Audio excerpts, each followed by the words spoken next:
রান্না করছে।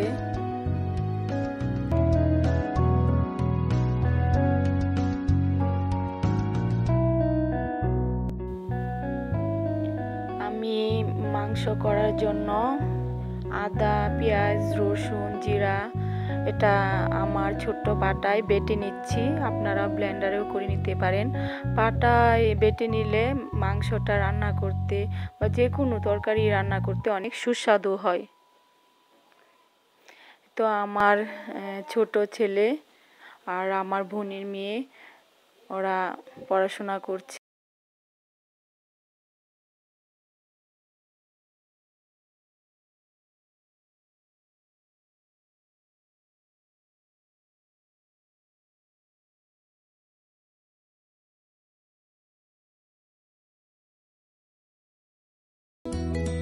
হ্যালো বন্ধুরা, আসসালামু আলাইকুম। Welcome to back my channel Shiuli kitchen garden and লাইফস্টাইলে। আশা করি সবাই ভালো আছেন। আমি আলহামদুলিল্লাহ ভালো আছি। তো আমি আরেকটি নতুন ব্লগ নিয়ে এসেছি। আমার এই ব্লগে থাকছে যে সকালের খুব ভোরে আমার কাজ করতে হয়, সেজন্য সেই কাজটা আমি একটু গুছিয়ে এগিয়ে রাখছি এবং সে সাথে দেখাবো পরোটা ও চিকেন ও আলু দিয়ে চিকেন কষা। সেই তো আমি এই যে চা পাতাটা ঢেলে নিচ্ছি একটা কাচের বয়মে। এখানে রাখলে চা পাতাটা অনেক সতেজ থাকে। আমি তাজা চা পাতাটা ইউজ করি। এই তো আমি কিচেনে চলে এসেছি। তো আমি কালকে পরোটা করব, সেজন্য আমি আগেই গরম পানি দিয়ে সেই রুটিটা কাই করে নিচ্ছি।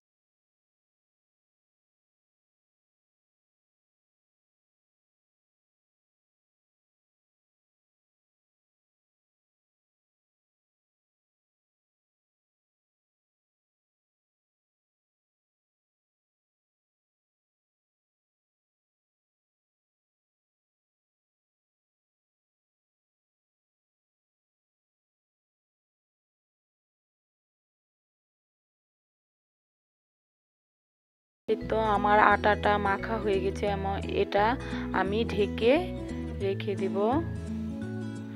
এখন আমি মাংসটা রান্না করে নিব।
এই তো আমার আলু দিয়ে চিকেন কষাটা হয়ে গেছে।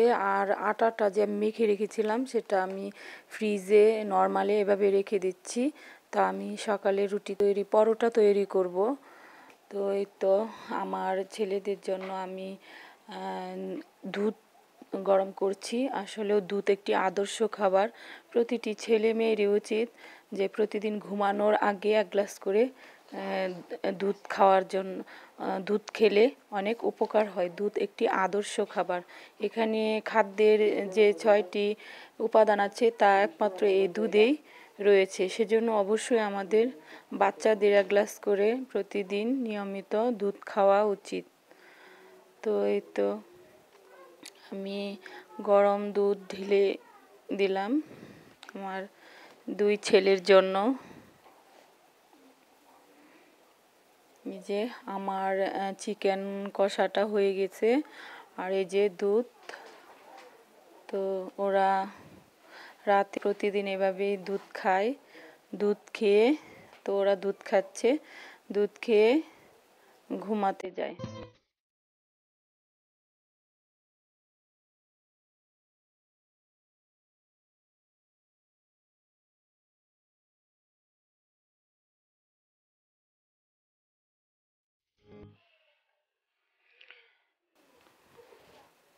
তো এখন আমি পরের দিন সকাল ভোর 6টা বাজে আমি ঘুম থেকে উঠে পড়েছি। এই তো কুয়াশা, ভোরের সকাল, অনেক কুয়াশা পড়েছে। এখন আমি ঘুম থেকে উঠে পড়েছি আমার ছেলেকে নাস্তা করে দেওয়ার জন্য। সে প্রতিদিন ভোরেই ক্রিকেটে ময়মনসিংহ সার্কিট হাউসে খেলতে যায়। সেখানে তাকে ভর্তি করা হয়েছে। সেজন্য সেখানে 6:30টার দিকেই খেলা শুরু হয়ে যায়। সেজন্য আমাকে প্রতিদিন ভোরে উঠতে হয়। তো এই জন্য তার জন্য আমি নাস্তা তৈরি করছি। এই যে পরোটা তৈরি করছি। আমি যে আগের দিন ময়দাটা মেখে রেখেছিলাম সেটা দিয়েই তাকে পরোটা তৈরি করে দিচ্ছি।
এই তো আমি আরেকটা পরোটা তৈরি করে নিলাম। আমার ছেলেকে আমি খাবার দিয়ে দিচ্ছি। সবাই আমার ছেলের জন্য দোয়া করবেন। সে যেন একজন ভালো ক্রিকেটার হতে পারে, ভালো করে ক্রিকেট খেলে দেশের সুনাম অর্জন করতে পারে। আর এই তো আমার ভিডিওটি ভালো লাগলে সবাই অবশ্যই লাইক করবেন, কমেন্ট করবেন, সাবস্ক্রাইব করবেন, আমার পাশে থাকবেন, আমাকে সাপোর্ট করবেন যেন আমি ভালো ভালো ভিডিও তৈরি করতে পারি। তো আজ রাখছি। আল্লাহ হাফেজ।